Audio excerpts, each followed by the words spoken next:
Hello, everybody. I'm Skip Elsheimer, and welcome to the AV Geeks Lunchtime Streaming Show, where I am here live back in Raleigh, North Carolina, back in the archive after traveling up north in New York and Connecticut, visiting friends and family, celebrating my wife and I's 10th wedding anniversary, and also going to a wedding. Mostly wearing masks, mostly taking rapid COVID tests so we can hang out with people. But we're back. It was a beautiful trip, except for the bumper getting ripped off of our car, which did get put back on amazingly, relatively inexpensively compared to where we were. We were in the Hamptons, and I couldn't live there. That place is very expensive. And so, thankfully, the body shop was, maybe they pitied us because we were from North Carolina, backwoods, rural people, who knows. Anyways, we're back, and I hope that you guys enjoyed the stuff that I showed. That little experiment I did on Friday with playing music in the background for a silent film about first aid. I love that film, and it's long and there's no sound for it, so it's one of these things where I feel like I can augment it a little bit, and because visually it's just so interesting to see everything's in a black background, and so everything is kind of, I'd love to see somebody do some chroma keying to add it to other things. Excuse me. Sorry, I had a seltzer beforehand. That was a rookie move. Anyways, let's get things started with some old stop motion animation. Puss in Boots. Enjoy.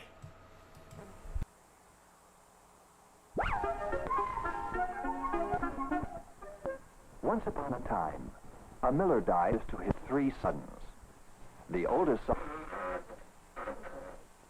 the second oldest, the donkey, and the youngest son was left with nothing but the miller's cat.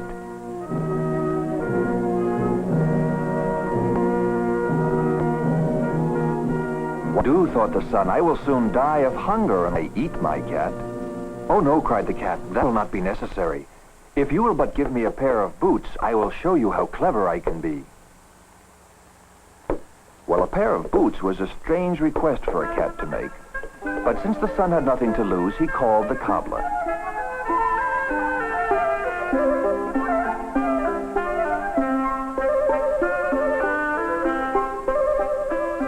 The son explained what he wanted: a pair of boots for his cat. The cobbler set to work at once.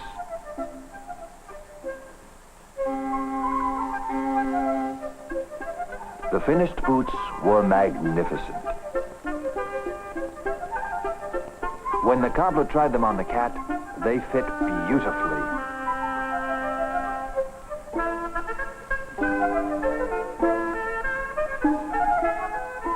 How pleased the cat was.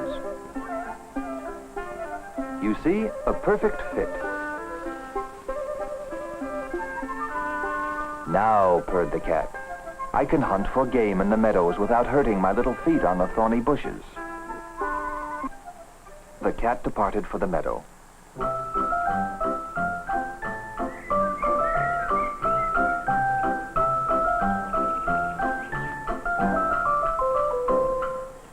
The cat carried with him a burlap sack. This he cleverly set up in the shape of a trap and baited with fresh nuts.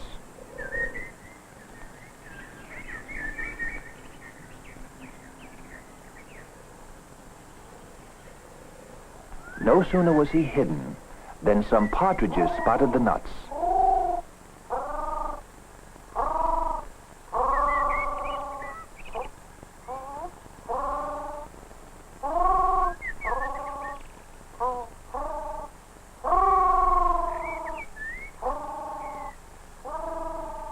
When they were all inside the trap, he pulled the string, capturing them all.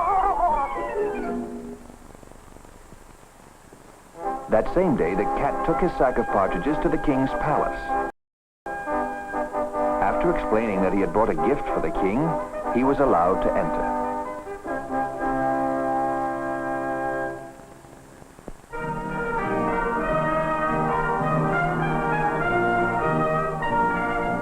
Well, said the butler, what do you want? I want to see the king, said the cat. The butler told him to wait.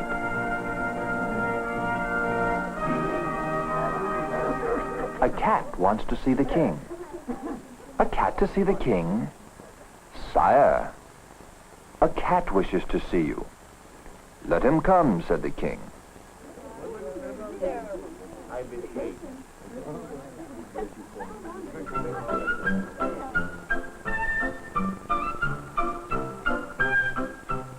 Sire, I have brought you a gift.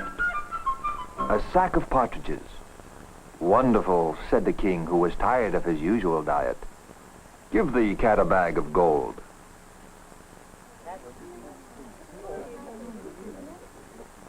Now, there goes an enterprising cat, said the king to himself.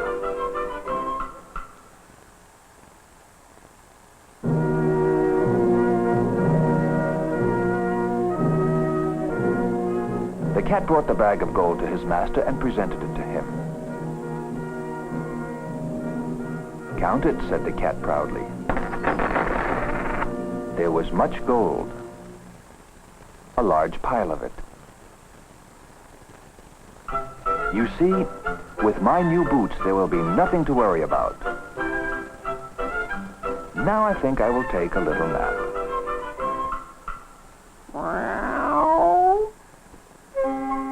The following day, the cat went again to the palace, carrying with him what he had caught. He went directly to the kitchen.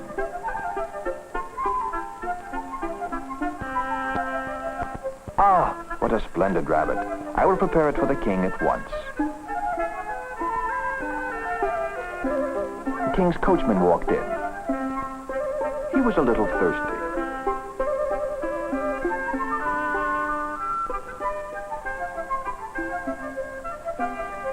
Then the cat overheard some news that sent him running to his master.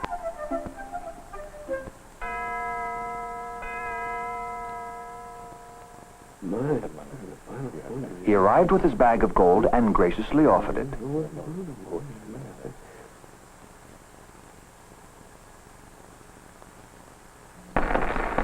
Master, may I speak with you in private? Listen.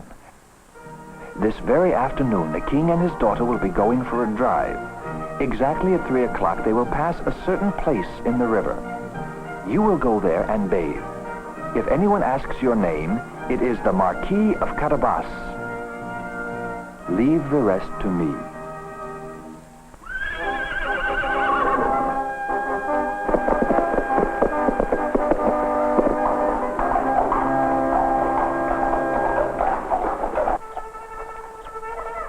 Precisely at 3 o'clock, the cat spotted the king's coach.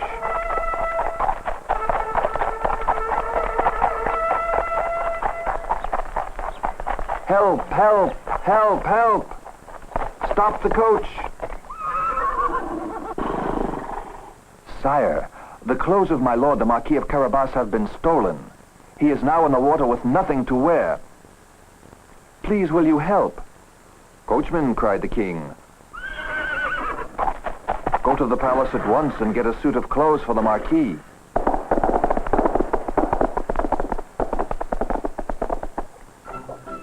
In the meantime, the cat hurried down to the river and hid the clothes of his unsuspecting master.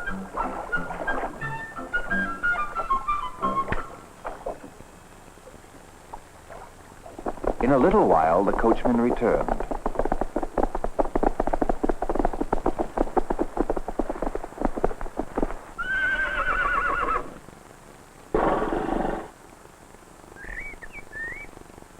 The cat carried the clothes to his master.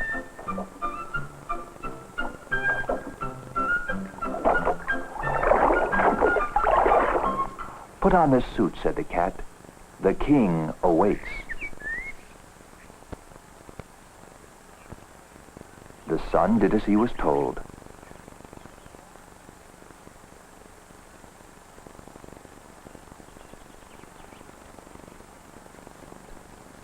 How resplendent he was in his borrowed finery. He looked just as a marquis should look.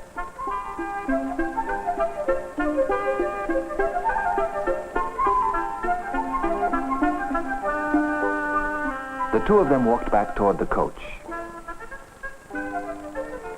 "Sire," said the son. "Marquis," said the king, "won't you come for a drive with my daughter and me?" The cat, upon hearing this, rushed away.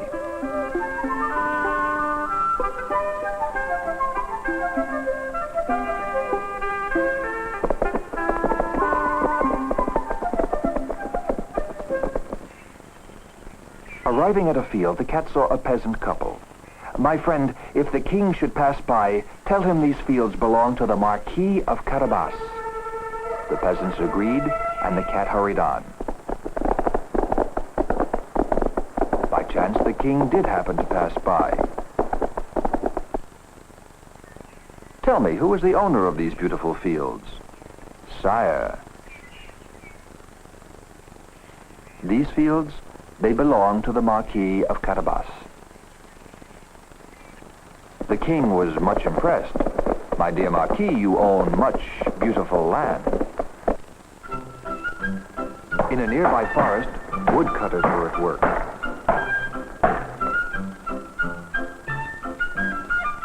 The cat rushed up to them and said, "If the king should pass by, tell him this forest belongs to the Marquis of Carabas."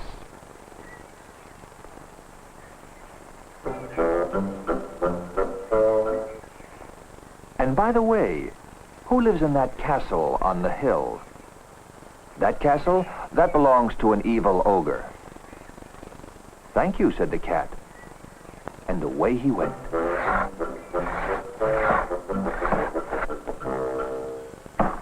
"Timber!"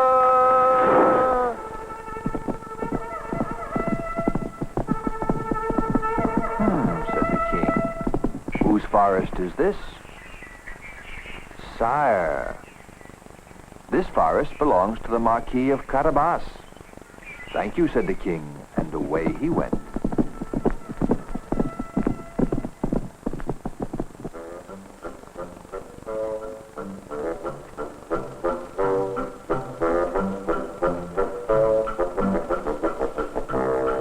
How will I enter, thought the cat.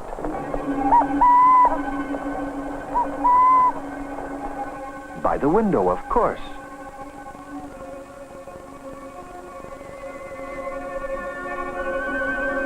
Inside seemed deserted. But no, there was the evil ogre at work. "Good afternoon," said the cat. "My master, the Marquis of Carabas, has sent me from far away to see if it is true what people say about you.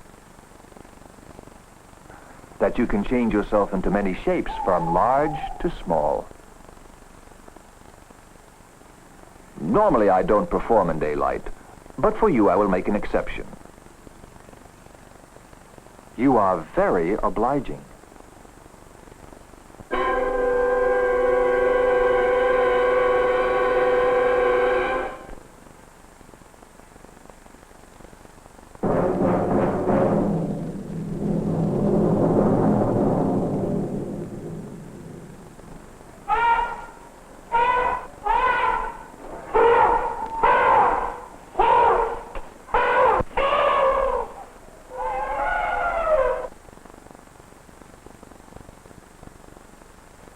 "And what do you think of that?" "Marvelous, marvelous," cried the cat. "It was nothing. But tell me, can you also turn yourself into a lion, for example?" "Of course," said the ogre.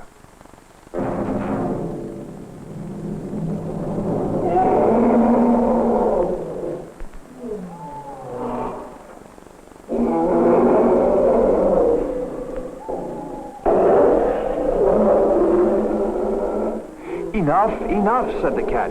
"Please, no more."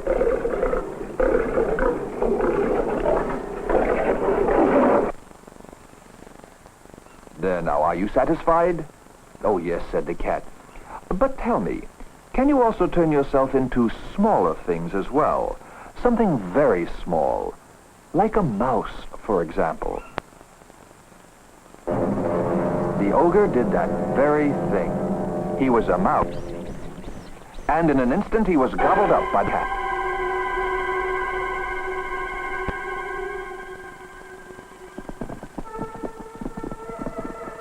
Not long afterwards, the king appeared.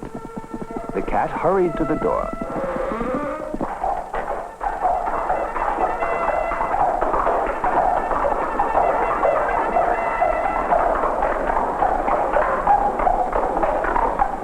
Sire, welcome to the castle of the Marquis of Carabas.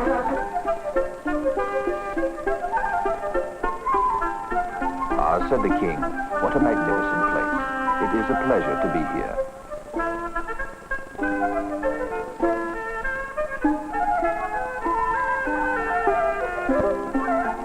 My dear Marquis, you have excellent taste. The princess thought so too. May I take your flowers? Yes, please.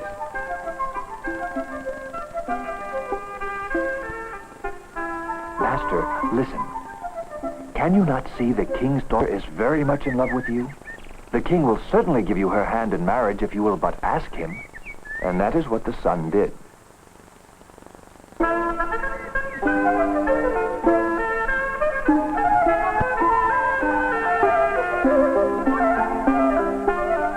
And he and the princess lived happily ever after.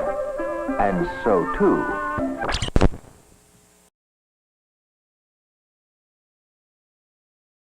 Oops. It looks like the title or the end was clipped off of that film. That happens often with some of the films I have in my collection where the end gets shredded or the beginning gets shredded because whoever was running the projector didn't know how to run a projector and maybe tried to rewind it back through and lost the loop. And a lot of projectors will just shred the sprockets, and so that's what happens, regrettably. But that was epic. That was epic for a cat. All right, so behind me, I have to set all this stuff up. All right, is Telecine, where we can transfer films live. And so I've got one set up that I have not seen. That's what's so great about this, is being back in the archive means that I can show stuff that I haven't seen before. That I pulled this off and I was like, I wonder what this is. And the title of the film is Old Lady's Camping Trip, but it's the credits at the beginning say film communicators. So they traditionally do things about fire safety and for firemen. So I don't know what this film is. It might not be Old Lady's Camping Trip. I didn't run it through to actually see a title, but let's go ahead and watch this together and figure out what it is. All right, enjoy.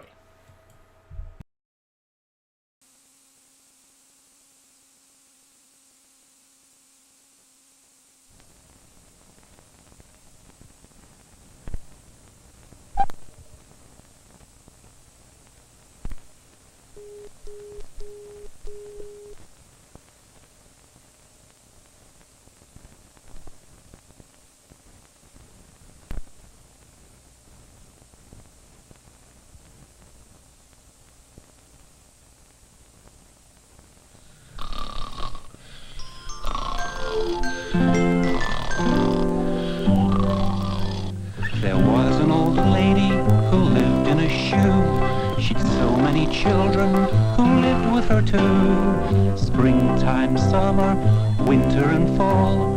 The old lady loved them all.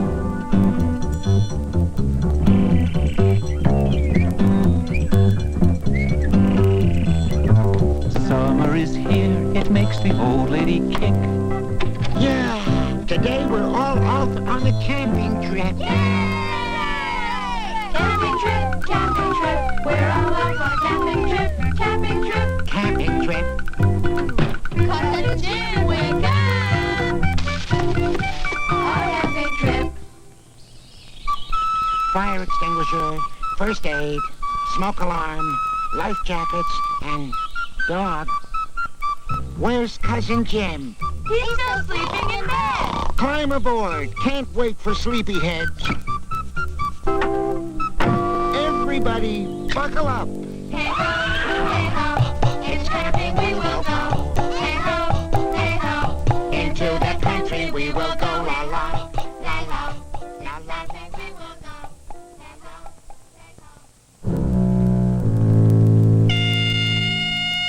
Cousin Jim wakes up. Oh, how unkind. They've all gone camping and left me behind.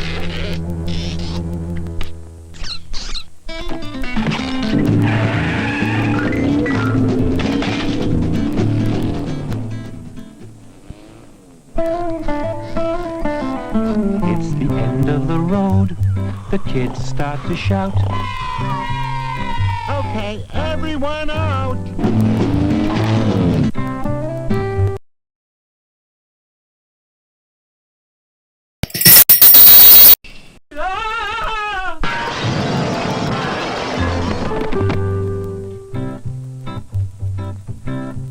Hi, gang. I'm here just in time. Now, Cousin Jim, you just get in line.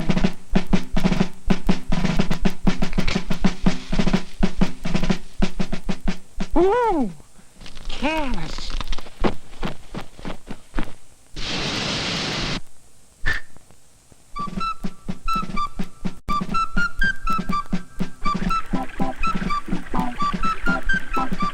They keep to the path. The children walk in pairs. And don't feed the animals, especially Bears! It must be the fresh air. Look, Cousin Jim's found the perfect place to camp.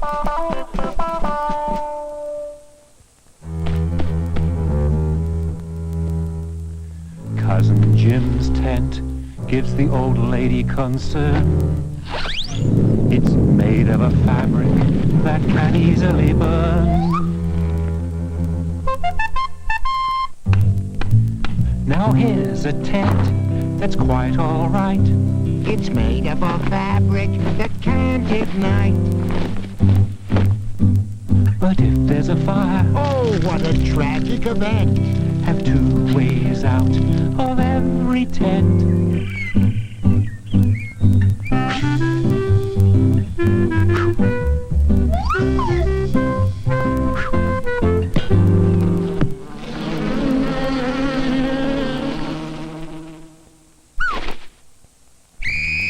Now the campers stop their play. We're going to build a campfire the right way. Build the fire away from tents and overhanging trees, and watch out for sparks that can drift in the breeze. Smoldering sticks. This liquid starter will do the trick real quick.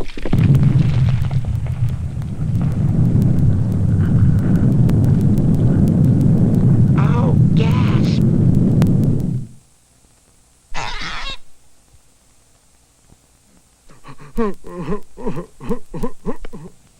All day long has been sunny and warm, but suddenly Oh my, it's a thunderstorm! Lightning, lightning, oh, mercy me! Never take shelter under a tree. when you're in the country with no shelter around, Get into the open, crouch low to the ground. crouch low to the ground. Cousin Jim says, Pooh-pooh. That strikes me as a dumb thing to do.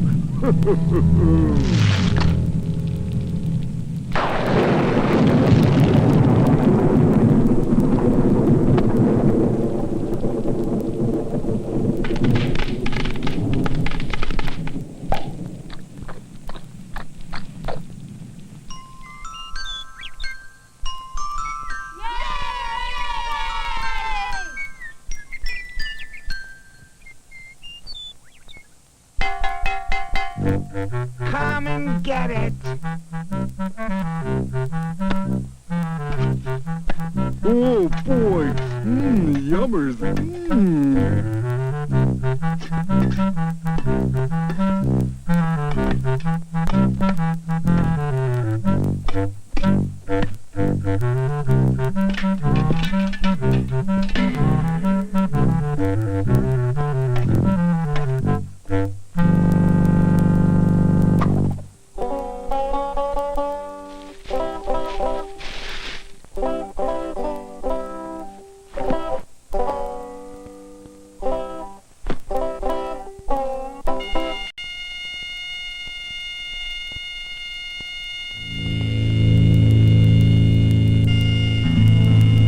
Oh, wouldn't you know it? Cousin Jim has a candle to toast a marshmallow. Hot, hot, hot. The old lady tells him, You're an irresponsible fellow. Never, I said, never have a candle in a tent. Always use a flashlight. A flashlight? That's right. A flashlight. You go sleep in the dog tent. This old lady, she played too. She kept a smoke detector in her shoe with a knick-knack, paddywhack, give a dog a bone. The smoke detector saved her home.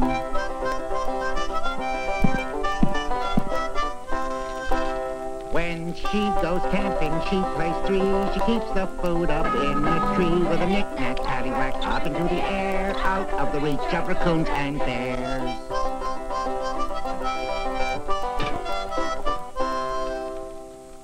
This old lady, she plays four. She does have fire and then once more with a knick-knack, paddywhack. Now the fire dead, it is safe to go to bed.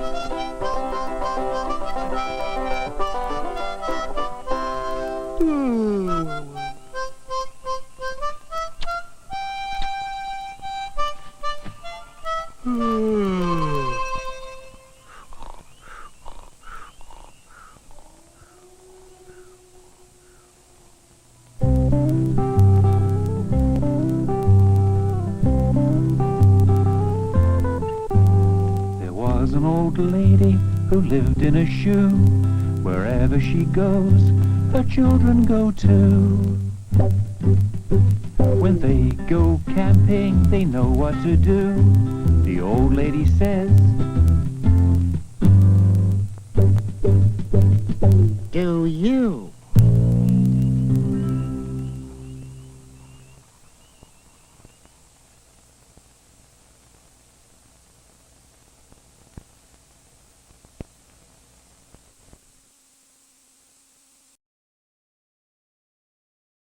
Explains it. It was about fire safety, and it was National Film Board of Canada. And I've mentioned this before. A lot of animators would do work for the National Film Board, and basically what they would do is do a proposal for something that had some sense of educational value, and then they'd get a grant to make the film. And it was all funded by, I believe, tax dollars. National Film Board investing in the culture, capturing the culture of Canada. So, yeah, this was really a great film. Had a great song. I was just at a wedding where we were in a big tent outside and somebody was roasting marshmallows under the tent. And I was thinking, I was like, I don't know if that's a good idea. The heat, I don't think it'll catch fire, but I think it might melt the tent, plastic tarp. But maybe they've done it before. I don't know. But it ran wrong in my head. Okay. Let's do some rehearsing for the big show, the big event. This is Rehearsal for the Moon. Enjoy.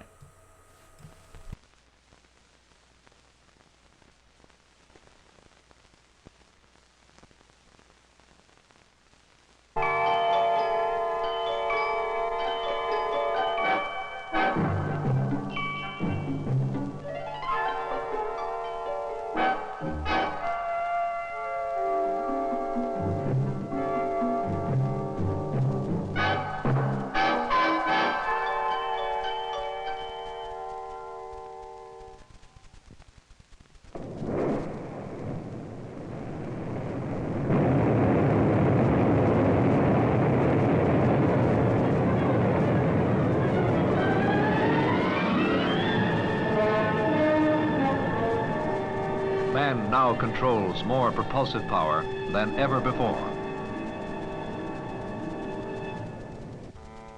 And his vehicles are more complicated than he has ever known.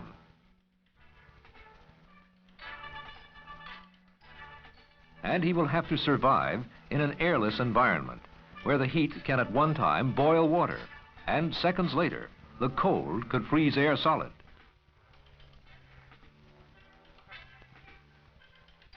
Where weight is meaningless, a man of 150 pounds on Earth can expect to weigh over half a ton, 25 pounds, and nothing before he gets back. To prepare men for space missions, NASA has developed complex flight simulators, often more intricate than the vehicles they duplicate.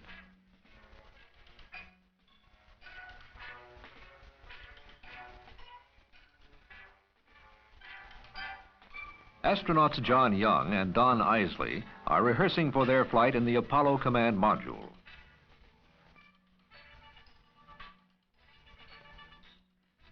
The astronauts call this simulator the boxcar because of the boxes that house the television and optical projectors that surround the command module.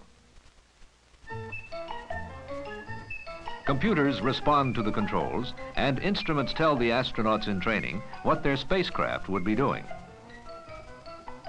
This is one of 3 command module simulators in Houston and Cape Kennedy, in which the astronauts learn everything about their command module and are put into sudden emergency situations. Here, they can afford to make mistakes and learn by them.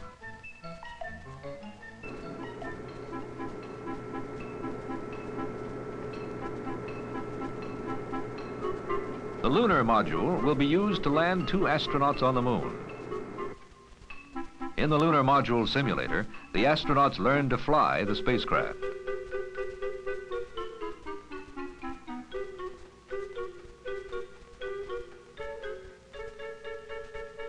Astronauts Jim Irwin and John Bull are the crew for ground testing the lunar module.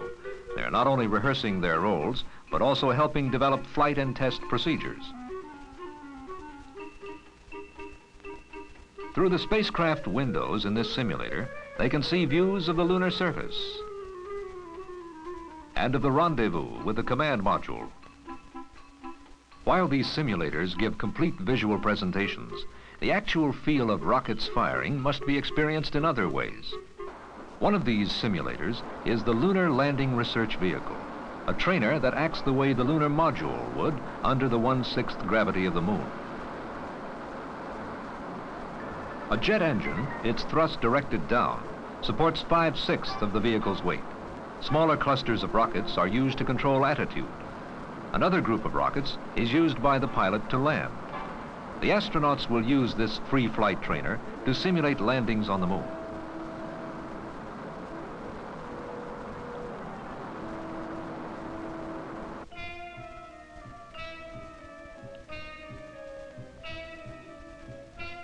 In another moving simulator, the Dynamic Crew Procedures Simulator, scientist astronauts Dr. Edward Gibson and Dr. Owen Garriott are getting the sensation of a violent but safe abort from a booster.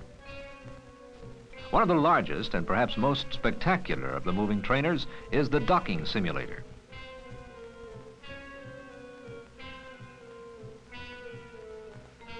A command module mock-up and an active lunar module both ride on a film of air from frictionless air bearings.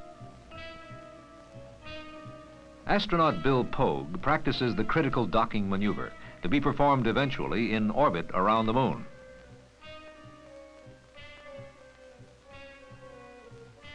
But while the astronauts use these simulators to train for their complex missions, they still must learn to live and work in the hostile space environment.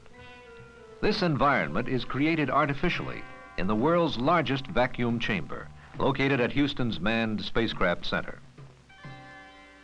Astronauts like Mike Collins learn to use their pressure suits in the vacuum and harsh temperatures like those of space and the moon.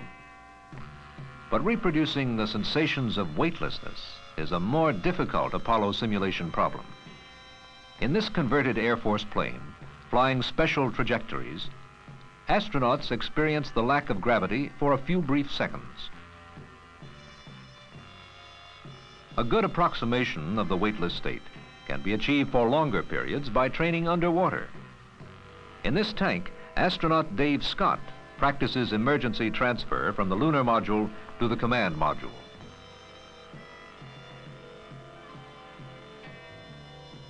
Another simulator is used to practice working in varying conditions, weightless or in lunar gravity. The subject rides in a gimbal system that can be adjusted to give him almost any weight. The entire unit of man and machine rides on an overhead air bearing.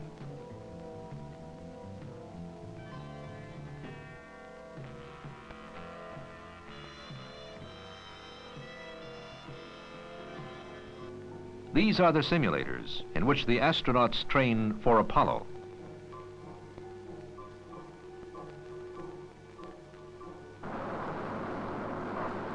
When 2 United States astronauts land on the moon for the first time, they will have landed there many times before and never left Earth.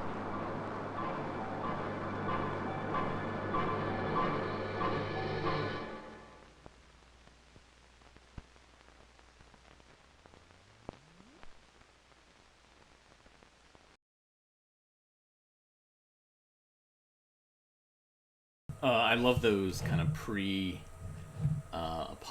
11 films that kind of talk about the preparation and all the work, and all the, how all the engineers trying to figure out, like, okay, so how do we train for something like this? How do we train for zero gravity? How do we train for all these things that these astronauts will be encountering? So pretty great stuff. All right, so I got another film lined up here. This one, let me change the title real quick. This is Let It Be, but not what you anticipate. And I believe this is Italian. Not 100% sure. I need to watch it to see. I think this is from an Italian version of Fantasia, but I could be wrong. Let's watch Let It Be.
Nutty Italians. So the name of the film, the feature film, is Allegro non troppo, and it toured around, I feel like, in the 70s or 80s. And so there's pieces that are animated that tend to be a little bit more adult than Fantasia, because they're in the 60s or 70s. All right. Here's a film about flying saucers. Enjoy.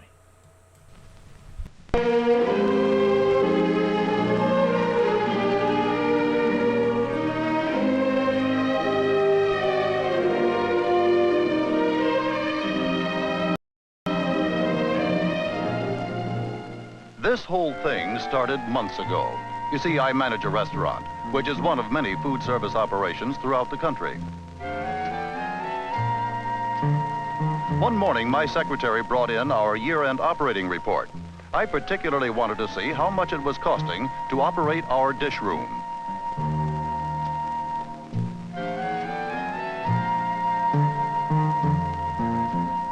One item stood out above all others: tableware replacement costs.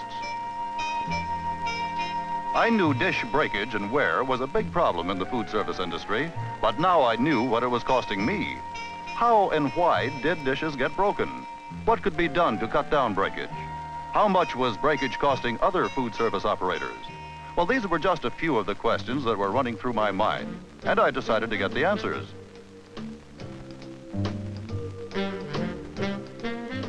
I decided to find out if I was the only one that had a breakage problem. So I decided to ask other food service operators that I knew.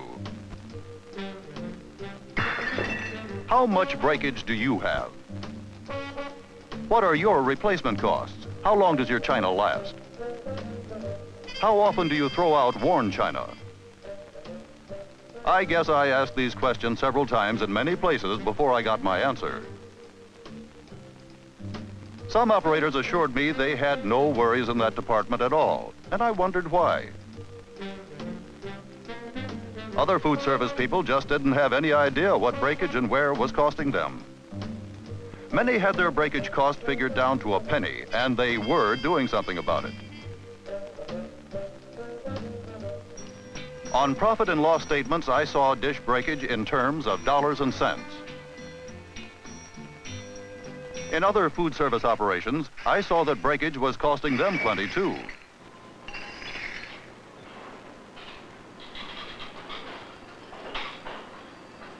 This is what I did every time I stepped into several other busy dish rooms. I simply closed my eyes and just listened. I could actually hear the breakage costs. I wondered what it was costing the entire food service industry each year as china bangs against china, glass against glass. Millions of dollars dropped, smashed, cracked, chipped, and worn away. In one operation I looked at, their annual china and glass replacement amounted to $165,000, or 35% of their net profit. A hotel chain's figures prove that they break over 100% of their cup inventory every year. I found a good example of breakage in a local coffee shop. This operator's records showed breakage costs to be about $100 a month. We quickly calculated how many meals he has to serve just to make up for the cost of breakage. $1,002 meals every month.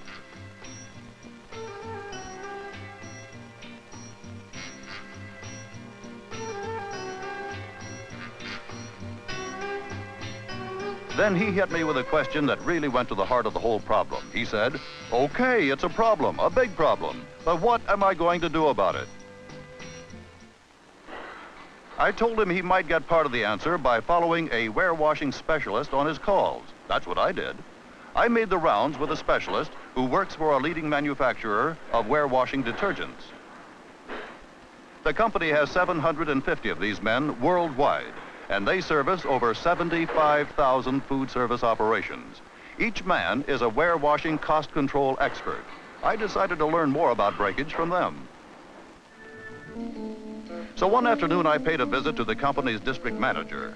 He said that the cost of China replacement had been a matter of concern and study with them for several years now, and they had reached some conclusions. He said I was certainly welcome to them. A survey his company made shows that breakage costs are almost 3 times the cost of detergents or hot water. Labor costs are highest and can be reduced.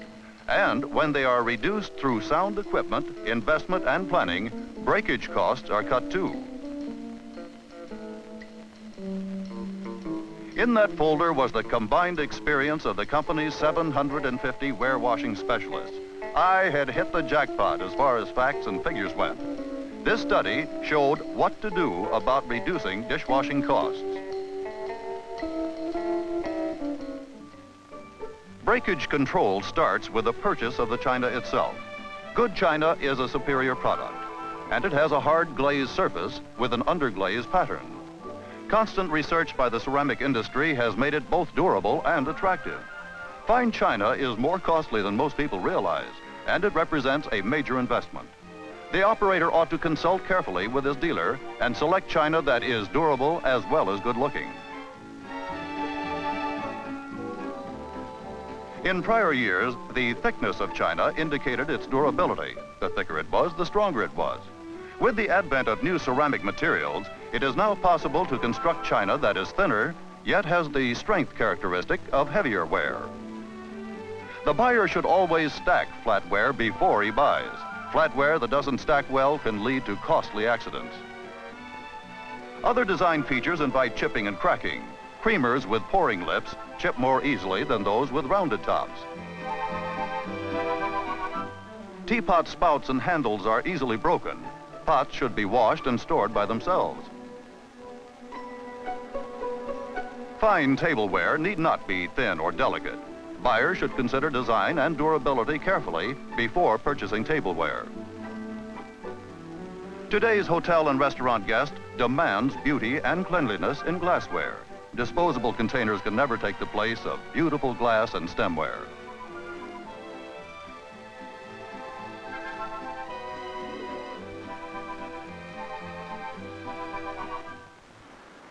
Generally, china inventory should be about 3 times the seating capacity, so that dishes need not be handled too fast.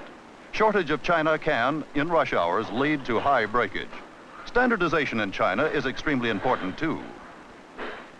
By standardizing, the food service operator can save valuable storage space and handling. Through elimination and careful substitution, one hotel operator was able to reduce his stock of over 30 different types of dishes to only 13, and he reduced his breakage costs as a result. For instance, the egg cup was eliminated, and the soup bowl was used for both egg and soup service. One plate was used, both for salad and dessert. When different weights of china are used in the same service, increased breakage results. The lighter pieces take a terrific beating, and the breakage costs skyrocket. Standardization in weight as well as size pays off. Melamine Dinnerware is being used by a great many hospitals, school cafeterias, and other food service establishments. Melamine offers certain advantages for some types of operations. It is lighter than china. 12 melamine plates weigh only as much as 5 china plates of the same size. However, melamine is softer and more easily scratched and stained than china. Melamine also tends to dry slowly. Slow drying means streaks and spotting. However, this last objection to melamine can now be largely eliminated through the use of the rinse injector technique. When rinsing is properly controlled through the use of the rinse injector, melamine dries fast without spotting and takes its place in the food service industry.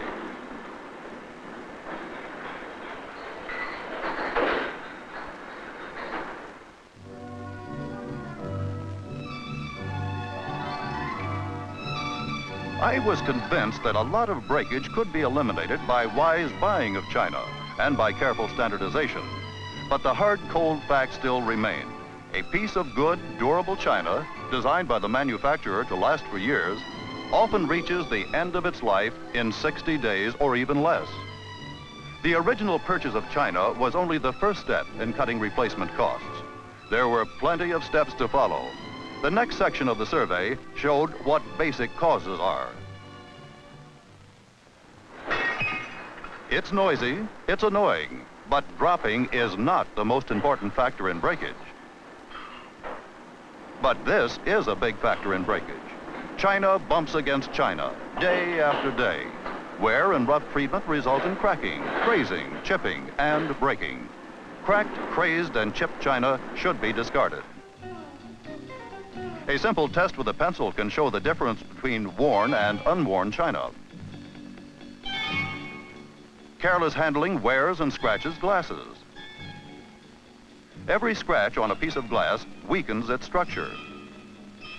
To prove it, take 2 new glasses. Scratch one near its rim and then knock them together. The weakened glass always breaks. A scratched glass worn by friction is ultimately destroyed. A slow motion view of a soiled dish table shows that a single dish, handled carelessly, can strike a dozen or more other pieces of china. China coming in contact with other china produces dull, worn surfaces and shortens dish life.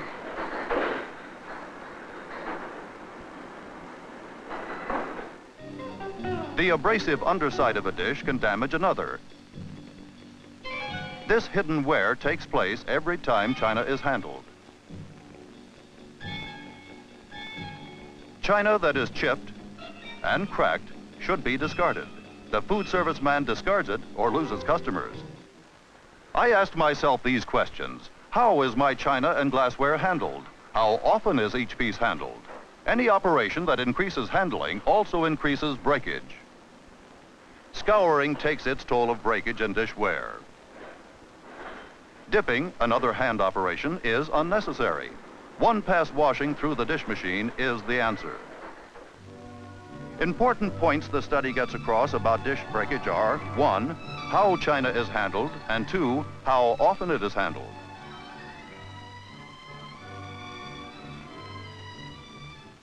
The next subject of the survey stated that good equipment can pay for itself on the basis of breakage reduction alone. In the whole dish handling cycle, from storage to customer and back to storage, the safest place for a dish or a cup or a glass is right inside a good dish machine.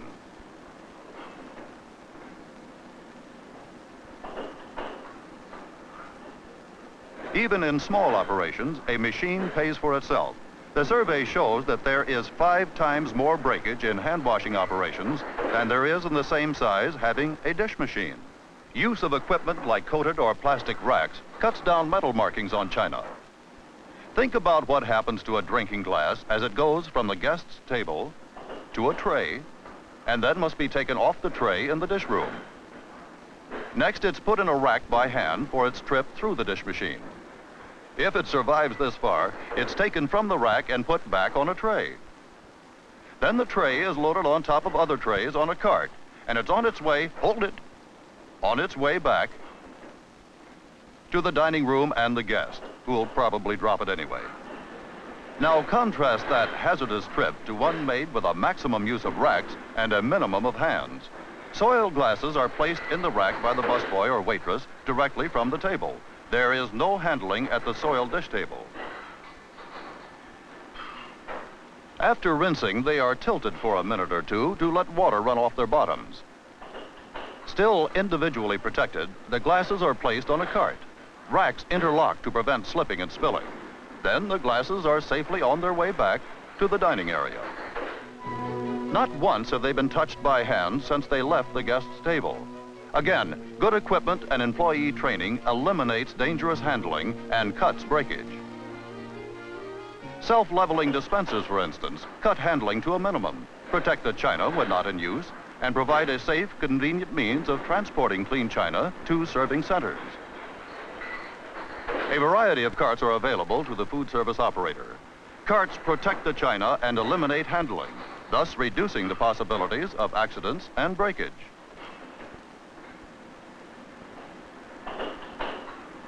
Other facilities that can help reduce breakage include a neoprene mat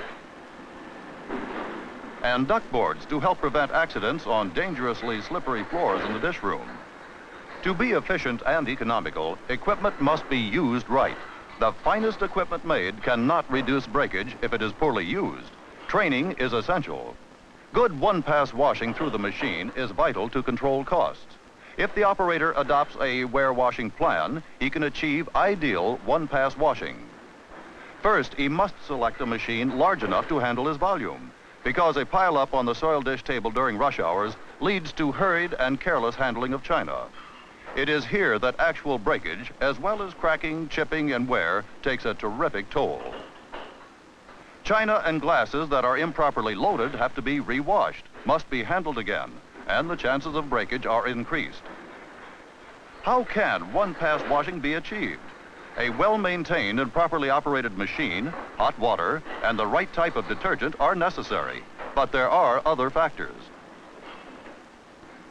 An electronic dispenser that maintains an accurate control of the detergent solution is essential. When supplies are low, it warns the operator. Perfect detergent control helps ensure one-pass washing. An advanced design detergent control system, in which the compound can be seen, can be installed on any machine. It's not just the capacity of the machine, but the speed at which china can be removed from the machine that determines dish room capacity. Slow drying creates a bottleneck at the clean end of the machine. Another efficiency expert in the dish room is the rinse injector. It cuts drying time to seconds and eliminates spotting. This device made the towel as obsolete as the buggy whip. Actual tests have proved that it can increase dish room capacity by 40 or 50%. Using the rinse injector, a drying agent is applied to the tableware in the final rinse. This drying agent causes water to sheet and run off, rather than cling to the china surface and slow up drying.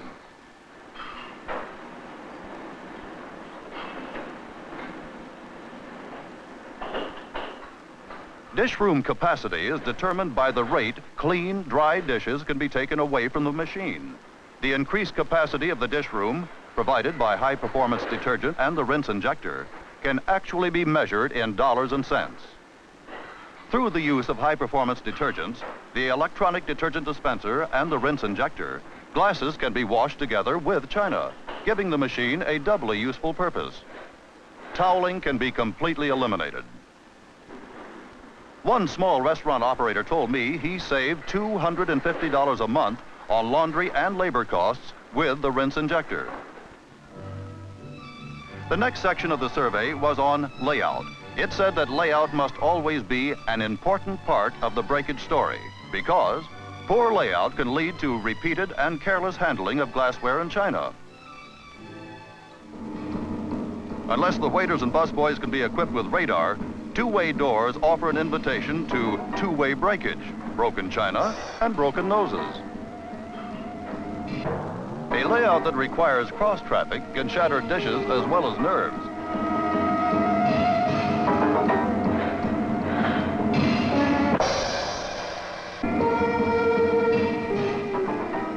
Lack of space for stacking and storing usually winds up in a headache for both the manager and the employee.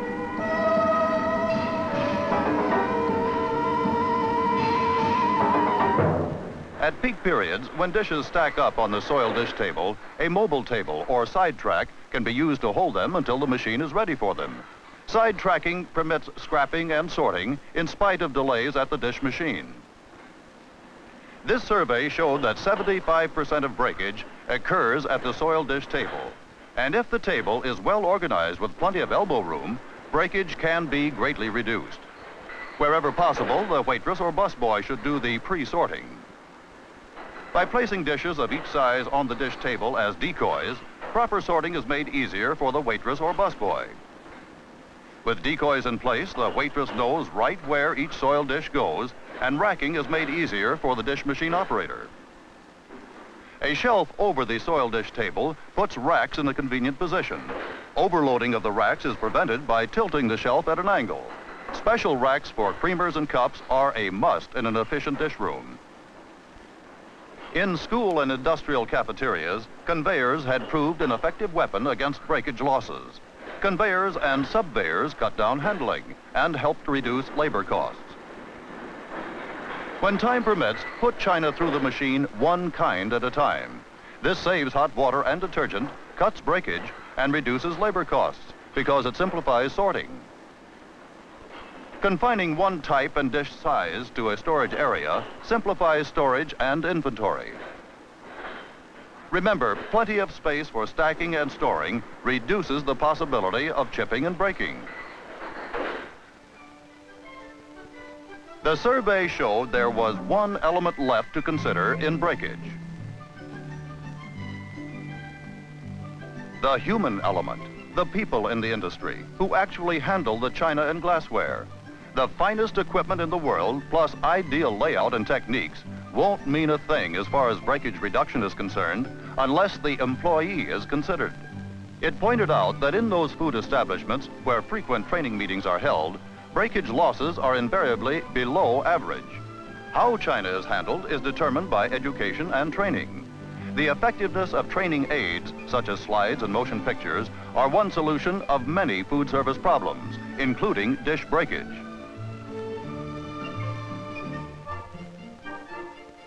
I was beginning to see that just as there is an established procedure in dishwashing operation, there should be an established procedure in the training of new employees. A continuous training program pays dividends to the food service operator. Careful training can give a worker pride in his job, and proud workers make fewer mistakes. I discovered that charts explaining procedures in the dish room are good guideposts to an efficient operation. I also found that breakage records posted on a bulletin board and kept up to date remind the employee of his responsibility. A good control program during the day can fall apart at night. The night foreman or dish room supervisor has a responsible job. Whether it's a small dish room or a large one, there's usually a breakage problem. The same basic remedies, however, apply in general to every operation. Select good china and select it for both durability and design. Machine washing is far safer than hand washing. And good equipment can pay for itself in space, labor, and breakage reductions. Good layout and careful planning are major factors in minimizing breakage. Training aids help build the first line of defense against breakage. That was it. That was the whole story, down to the last detail.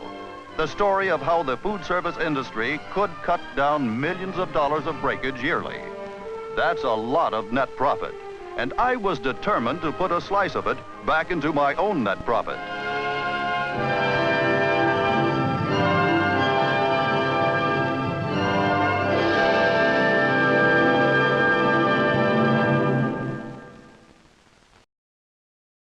Love it.